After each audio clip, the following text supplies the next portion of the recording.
All right. So my 15 minutes starts now. Yes.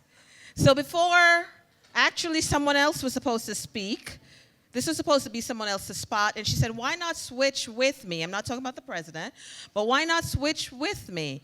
Because each year at your conference, you haven't spoken since 2018. And I said, well, wait a minute. Yeah, I actually have not introduced, but I have not spoken. So there's two things that they said to me, individuals, NetStruck Media. What are you going to talk about? Also heard that from Yolanda Felder right there. What are you going to talk about? And the song came to me, you know, Eminem, you have one shot. Don't miss. This opportunity comes once in a. That's what came to my mind. So let's begin. My topic focuses on health, happiness as it relates to life and business. And the reason why that topic, of course, the theme, but I'm going to tell you a story. Everyone in here has their own story. Last year, someone reached out to me and she wanted me to, she's in this room now, but I'm not going to say who she is.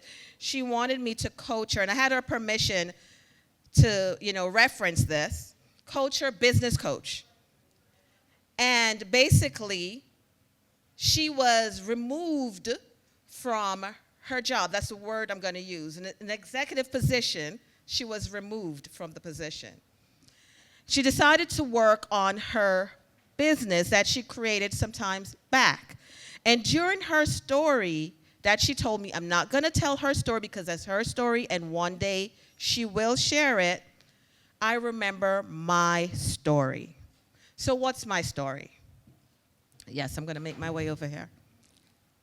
What's my story? So in 2010, I went to Saudi Arabia to work until 2013. 2010, when I got there, I was on top of the world. Everyone wanted to meet me, who I am. I started as a professor, and then I went on to chair the department. But things became hectic by 2012. I became so tired, and I had this thing I call the shooting headache. It came from the back to the front, and I just couldn't figure it out.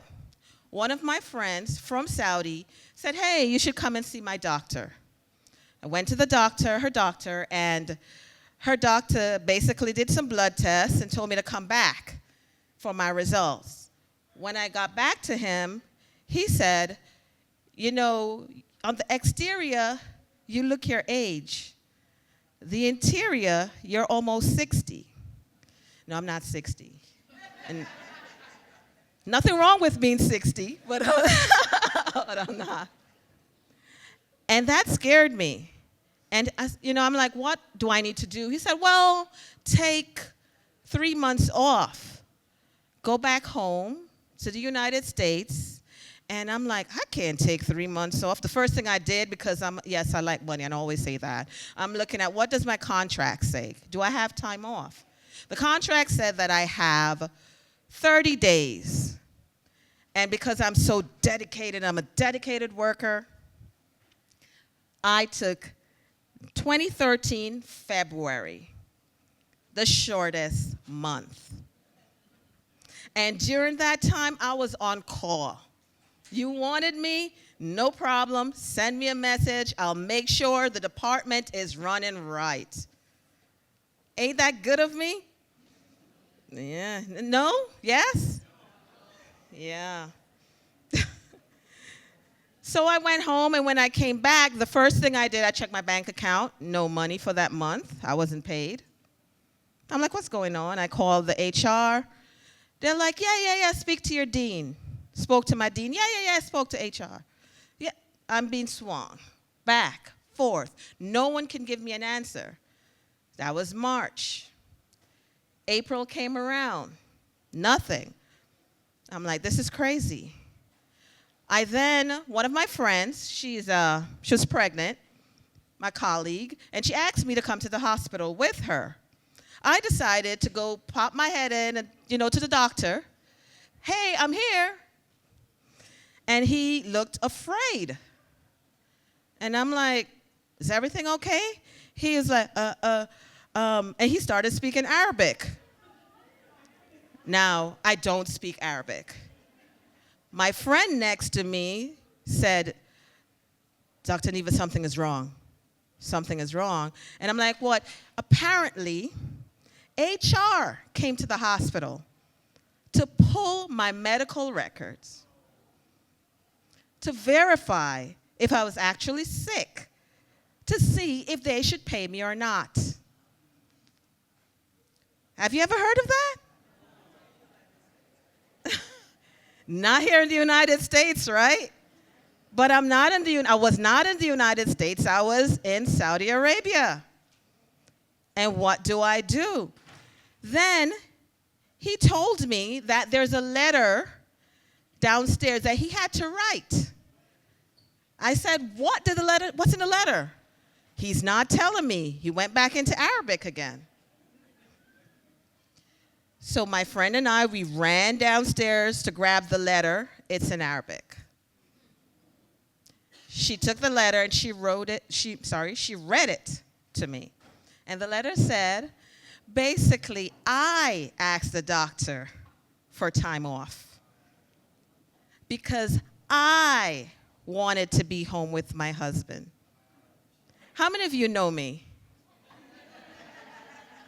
And if you were here last year, you know there is no husband, right? And never been. At that time, they asked for the letter back. I said, no. I said, I need an appointment with the head of the hospital. They were like, no, you can't have that. I said, I'm going to call the U.S. Embassy. They called. I said, all right, I have some power here. But when I went back home, not the United States, but home where I was staying there, I thought about things. Like this, just certain things, I'm not happy. I've been putting out everything. I was, working. I put in my all. And this is how I'm being treated? Disrespected? On top of it, my dean was playing yo-yo. This is the same dean that when they wanted to fire him, I stood up for him. But now, he removed me from the chair position because he said, oh, I'm sick. I found this out at a graduation rehearsal with the students. Imagine. How would you feel if you were me? You feel good? At that moment, I said, all right, let me look at my contract. I had a 2-year contract that was renewable. I did not sign for the other 2 years, but I was there for 3 years, and I said, it's time to go. It is time to go. Now, the way I left wasn't the most nicest way because I got emotional. And I basically, that night, packed 4 suitcases, booked my flight, and left. Now, I held on for years to share this story because, people had questions behind it. Because you're doing so good, you're making money, da-da-da-da. But what about my health? My well-being? And here are some things I'm going to share with you that I've learned during the time that I believe made me a better person during the time. And I also need for you to help me to count, right? So the first one, number one, that I learned is that pain is a powerful teacher. Man, when you feel that pain, it could either break you or make you. Two, I need you to help me count. 2, rejection is redirection. Rejection is redirection. Sometimes we're so comfortable in our positions and comfortable with everything, right? When something happens or you're rejected, it could be in a relationship. Yeah. We don't realize it could be a redirection where something better is there for you. Number It's a mindset. Your mind is very powerful. Your mind tells you to wake up, exercise, do things, go for it. You do it, right? You stay disciplined. Your mind tells you to eat. Well, I need to listen and be careful, right? But yeah. That was number 4. Number 4. Sometimes we don't look at why me.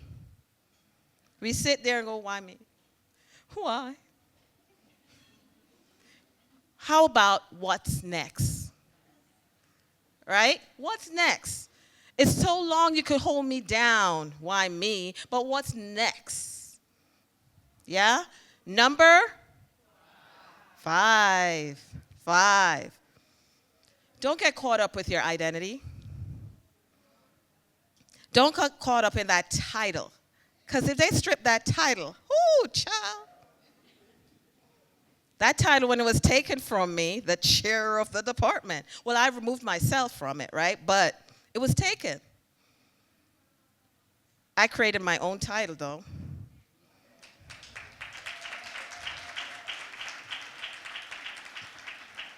Number 6.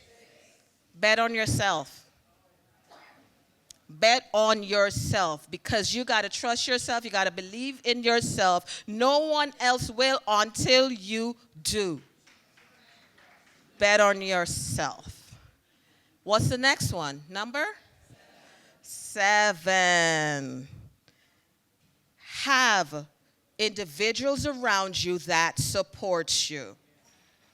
How many of you have people that support you? That's good. That's good. And when I mean support you, I don't mean just saying when you say, I want to, they say, yeah. Those that could be real with you. Tell you when you're doing something wrong, right? It's up to us to know how to digest the negative, if you think it's negative, but take it as constructive criticism. And what's the last number, or the next number? 8. Invest in yourself. Invest in yourself, right?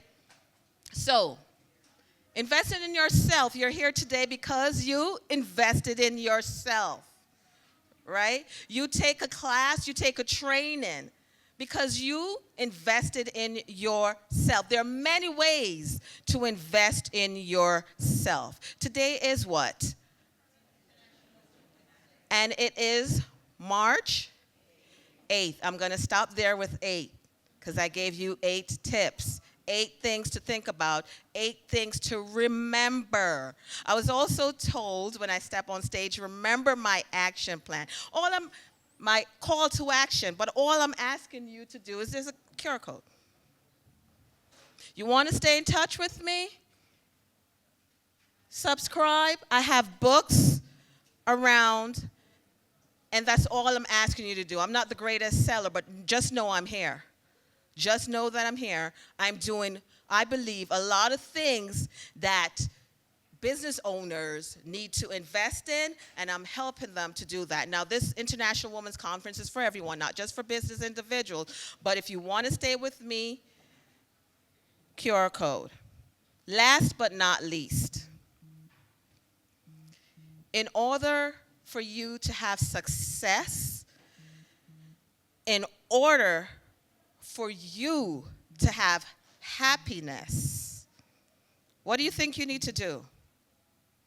In order for you to have happiness and success, what do you think you need to do? No one knows? Put yourself first.